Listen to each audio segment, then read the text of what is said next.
Hi, it's Jess with Just Makes Sense. I did some damage at Barnes & Noble, so I thought I'd do a haul. A bunch of the hardcover books are 50% off right now until I think January 31st. I think there's 19 pages left. There's also, it just came up on the banner today that there's 25% off pre-ordered books, and I know one for sure. I wrote down like the ones that I wanted is Things We Hide from the Light by Lucy Score, and it's a sequel to Things We Never Get Over by Lucy Score. And Things We Never Get Over is such a good book. It's a 5-star read, one of my top books of 2022. And if you like the character Luke from Gilmore Girls, I think you'll really like the book. So I pre-ordered the next sequel book and it's 25% off. So I thought that was such a good deal. So if you have any books that are coming up, like that are going to be released soon, I would check Barnes & Noble because a bunch of them are 25% off right now. But let's get started with the actual haul. Some of the books I'll go over a little bit, but some of them I'll just like kind of tell you a little bit about them and keep going because some people like blind reads. So the first one is The Do-Over by Lynn Painter. She is famous for Better Than the Movies, and I have not read that book. I need to read that book, but I have not. But I did start this book. I'm a little more than halfway through, I think, and it's about Valentine's Day, and it's pretty much Groundhog Day. So this girl is in high school, and the Groundhog Day keeps happening over and over and over the same day, and she works her way through changing it. It's really good so far. It's like a good, fluffy, funny, young adult book, and so far I recommend it, but I can't give you like my final say because I'm only halfway through, but I will do a book review on this one.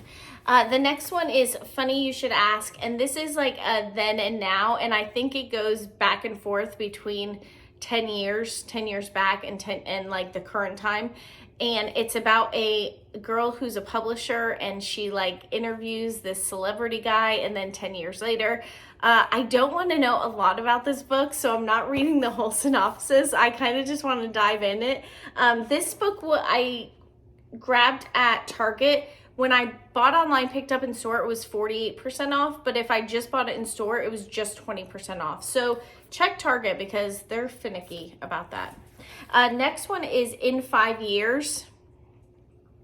And this one looks really good. I'll read the synopsis of this one because it's pretty quick. And the cover's beautiful, by the way, but I read this and it like grabbed my attention while I was reading it, and so I thought I better grab this.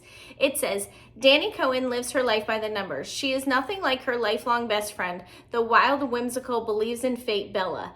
Danny's meticulous planning seems to have paid off after she nails the most important job interview of her career and accepts her boyfriend's marriage proposal in one fell swoop.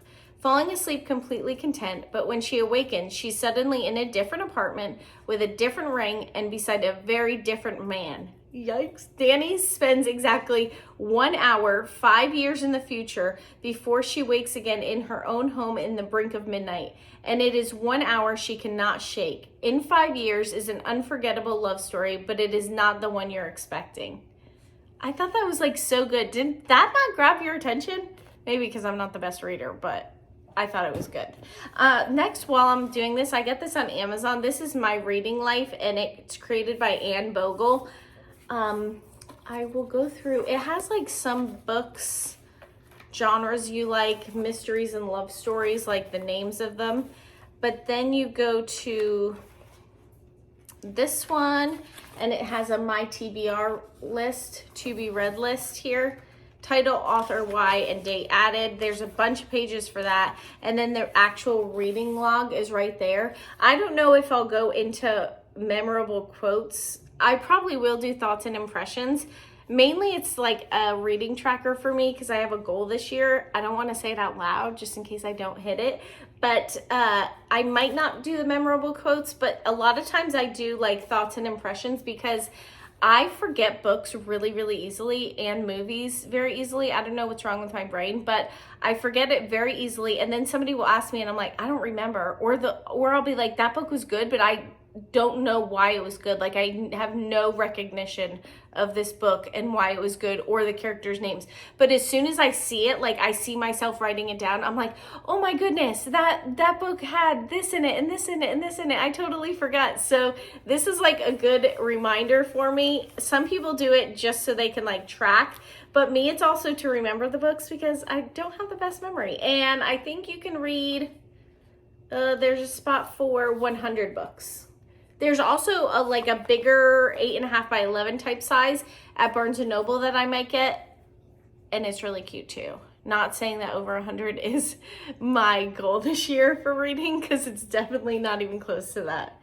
But I thought this was cute. This was on Amazon, and I think they have it at Barnes & Noble as well. The next one is called The Road Trip, and it's about this couple. They break up, they end up needing to go to a wedding, and they pick up like a random dude on the road. Where does this say? They get into a car accident, they collide again. It's a day before this wedding, and they have to drive all the way to Scotland, rural Scotland. And also they need a ride. They squeeze into a space-challenged Mini and set off across Britain. And they are with Dylan's best friend, Addie's sister, and a random guy on Facebook who needed a ride. So it's a bunch of people in a car, and this couple who broke up years ago have to face like why they broke up and if they were ever supposed to break up. Basically, it's a road trip love story. That's basically what it is. The next one is Kristen Hanna, and it's called The Four Winds. This was half off at Barnes & Noble.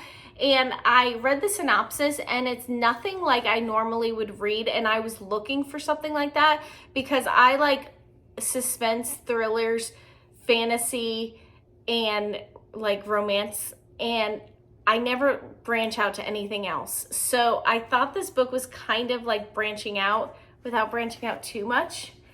This is a little long, but I kind of have to read it. So I will just do the synopsis. It doesn't tell you anything. Texas, 1921, a time of abundance. The Great War is over and the bounty of the land is plentiful, and America is on the brink of a new and optimistic era. But for Elsa Wolcott, deemed too old to marry in a time when marriage was a woman's option, the future seems bleak. Until the night she meets Ralph Martinelli and decides to change the direction of her life. With her reputation in ruins, there is only one respectful choice: marriage to a man she barely knows. By 1934, the world has changed. Millions are out of work, and drought has devastated the Great Plains. Farmers are fighting to keep their land and their livelihoods as crops fail and water dries up and the earth cracks open. Dust storms roll relentlessly across the plains. Everything on the Martinelli farm is dying, including Elsa's tenuous marriage. Each day is a desperate battle against nature and a fight to keep her children alive.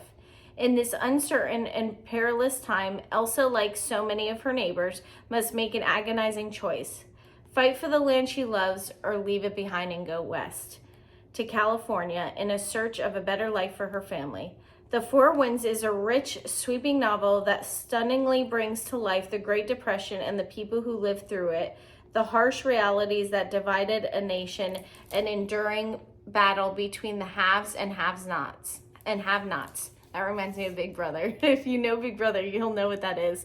A testament to hope, resilience, and the strength of the human spirit to survive adversity. The Four Winds is an indelible portrait of America and the American dream as seen through the eyes of an indomitable woman whose courage and sacrifice will come to define a generation.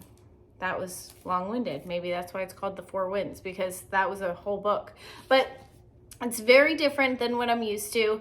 I kind of want to read something like this because it's fiction, but things like this really happened in the world. So I thought this would be a great book. It does seem like a big one, so let's see how many pages. Come on. Oh no, like 448 pages. Yikes. Okay, the next one is called it's the Book of Tea box set, but it is a magic steeped in poison and a venom dark and sweet. And it's about a girl whose mom died of a poisonous tea, and she's the one who made it. and she goes to this tea competition because she needs to save her sister's life, and she like meets a guy. There's a romance involved, but she's in more danger than she thinks she's in. I just thought it was an interesting read. Also, it's absolutely gorgeous. Hello, this was half off, so both books were $19, $19.99 for both of these. I thought that was a good deal, but look at this. Hold on. Is that not gorgeous? I thought that was beautiful.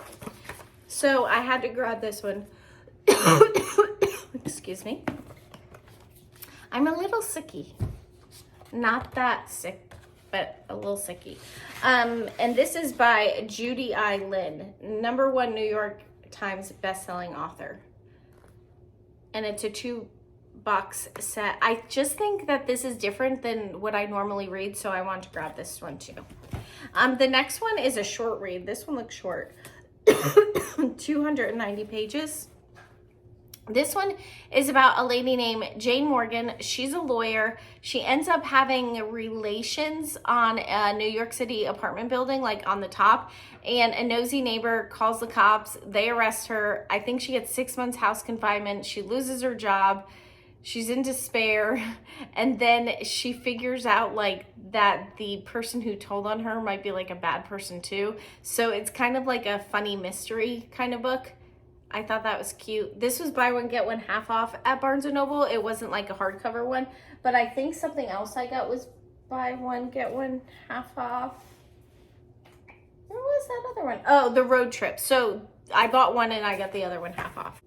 The next one is called Bright Burning Things by Lisa Harding, and it is about a lady who has an alcohol addiction and she's fighting to keep her son. I didn't read most of it, like I just did a quick synopsis of it, but I wanted to read something different again, and I thought that this would help me like understand addiction better, and so I grabbed it.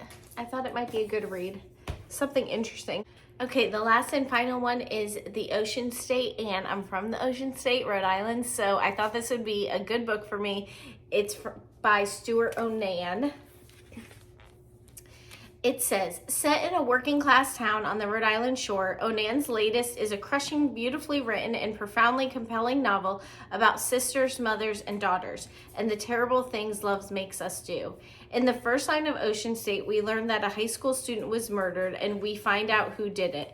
The story that unfolds from there with incredible momentum is thus one of the build-up to and fallout from the murder, told through an alternating perspective of the 4 women at its heart. So I thought this would be a good book to give my sister and my mom, and 4 Winds by Chris and Hannah would be the other good book to give them. The rest of them are probably too like young, or they don't really like rom-coms, and I love rom-coms, so they probably wouldn't go for that. But this is all of the physical books that I have. I do have ones on my Kindle, but I will probably at the end of the month go through all the books I read and do like a quick rating of all of them. But that's it. Thank you guys so much for watching, and I'll see you on the next one. Bye guys.